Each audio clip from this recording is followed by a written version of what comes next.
So here we are diving deep into the world of databases. Ever wonder why just keeping data in simple files or Excel sheets isn't enough anymore?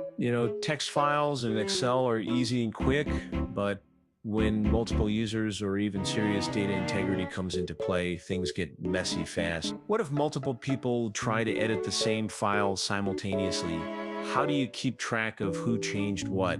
That's where databases step in. Now, the real power of relational databases comes from their ability to organize data into tables or relations where data can be connected through keys, making it easier to manage complexity without redundancy. But here's the kicker: having the data organized well is only half the story. Maintaining data integrity and controlling who gets to see or update data, that's critical. Let me ask you this: when you hear about a primary key in a database, what comes to mind?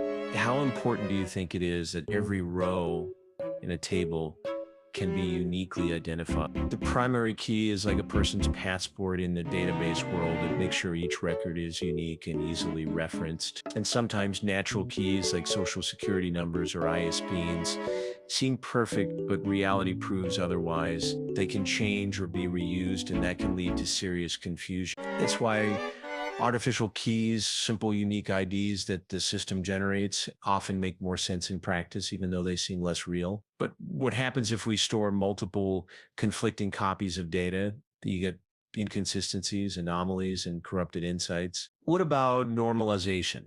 Have you thought about why we break down data into smaller, well-structured tables? It's to avoid redundancy, prevent anomalies when updating or deleting data, and ensure consistency. It's a tough balance. Too little normalization means data chaos. Too much means complex queries. And speaking of complexity, ever ponder why we use views?